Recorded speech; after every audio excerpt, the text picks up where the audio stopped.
والذین یؤمنون بما انزل الیک وما انزل من قبلک وبالآخرة هم یوقنون۔ ترجمہ: اور وہ ایمان لاتے ہیں اس پر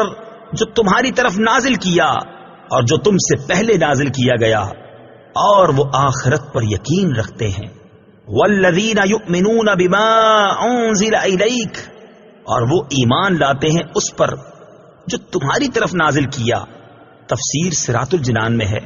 اس آیت میں اہل کتاب کے وہ مومنین مراد ہیں جو اپنی کتاب پر اور تمام پچھلی آسمانی کتابوں پر اور انبیاء علیہم الصلوۃ والسلام پر نازل ہونے والی وحیوں پر ایمان لائے اور قرآن پاک پر بھی ایمان لائے۔ اس آیت میں ما انزل الیک سے تمام قرآن پاک اور پوری شریعت مراد ہے۔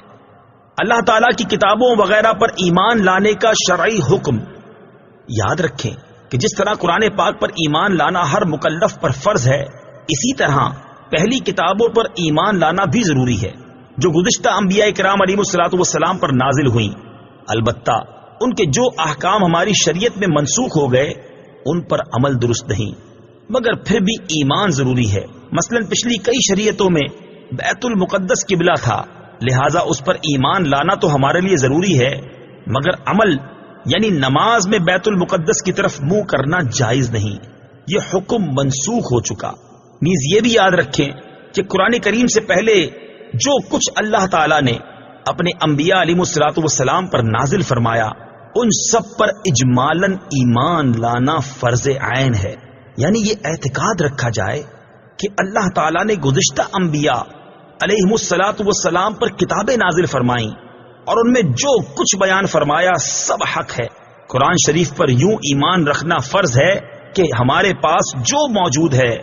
اس کا ایک ایک لفظ اللہ تعالی کی طرف سے ہے اور برحق ہے، بقیہ تفصیلاً جاننا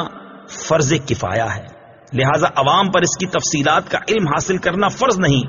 جبکہ علماء موجود ہوں جنہوں نے یہ علم حاصل کر لیا ہو۔ وَبِالْآخِرَةِ هُمْ يُوقِنُونَ، اور وہ آخرت پر یقین رکھتے ہیں۔ تفسیر صراط الجنان میں ہے، یعنی متقی لوگ قیامت پر اور جو کچھ اس میں جزا و حساب وغیرہ ہے سب پر ایسا یقین رکھتے ہیں کہ اس میں انہیں ذرا بھی شک و شبہ نہیں ہے۔ اس میں اس بات کی طرف بھی اشارہ ہے کہ یہودیوں اور عیسائیوں کا آخرت کے متعلق عقیدہ درست نہیں، کیونکہ ان میں سے ہر ایک کا یہ عقیدہ تھا کہ ان کے علاوہ کوئی جنت میں داخل نہیں ہوگا، جیسا کہ سورہ بقرہ آیت نمبر 111 میں ہے، اور خصوصاً یہودیوں کا عقیدہ تھا کہ ہم اگر جہنم میں گئے تو چند دن کے لیے ہی جائیں گے،